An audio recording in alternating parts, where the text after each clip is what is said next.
Before we begin, it is important to understand the people you will see in this video participated under a great deal of stress. While they appear to be active and positive, the effort it took to be interviewed was very demanding, physically and emotionally. We wish to thank those who took part for their commitment in helping you, as a viewer, understand the difficulties faced by those suffering from fibromyalgia and chronic fatigue syndrome. One is known as fibromyalgia, the other, chronic fatigue syndrome. They are unlike any other known disease, for they can appear without warning. On one day, your life is full with expectations. You face your daily challenges with drive and hard work, just like everyone else. But when it strikes, it shuts you down. The incisive pain of fibromyalgia turns your body against you. In your battle to defeat the pain, it evolves into something you just don't understand, and you search for answers. On the other hand, chronic fatigue syndrome will take a completely normal person of any age and suddenly drain them of energy. Sleep is the only release. You're up one day and down the next.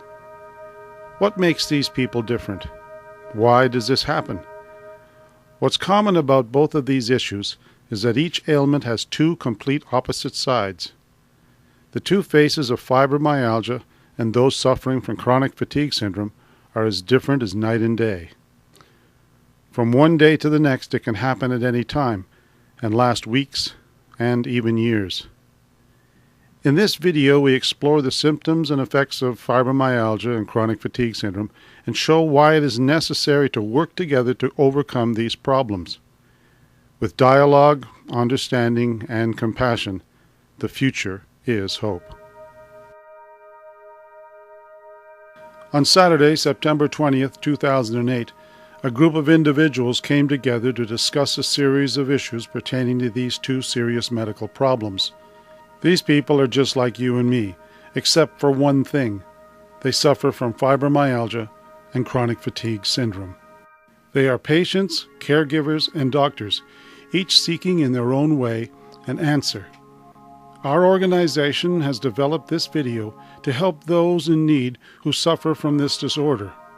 This is their story.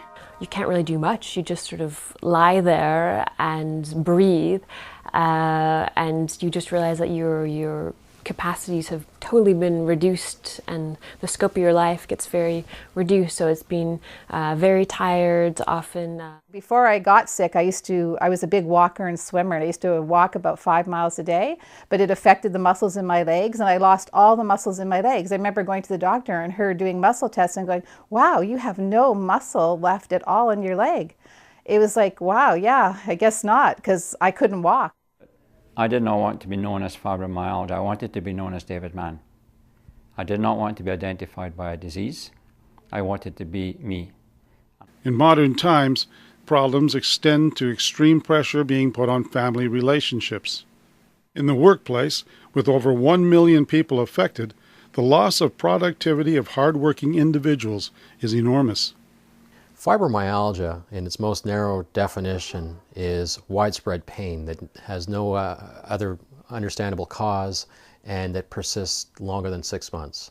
Chronic fatigue syndrome adds the widespread pain to 3 other symptoms, one being unending fatigue, another being at least 2 neurological changes, and the fourth symptom is either another neurological change, an autonomic change, or an immune system change.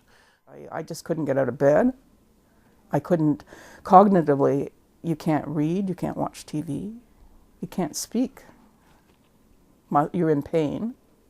And that time it was frightening, and it's a sense of loneliness and isolation.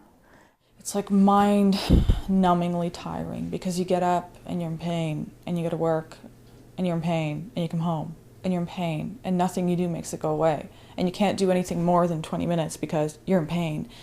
And just, you kind of lose hope because anything I did and anybody I went to, even if it helped, it just, would help for a few minutes or for a very limited amount of time. And you sort of think, well, I don't know how I can live my life this way for the rest of my life. When I'm 26 and I have to give up most of the things that I do and most of the things that my friends do because my body can't handle it.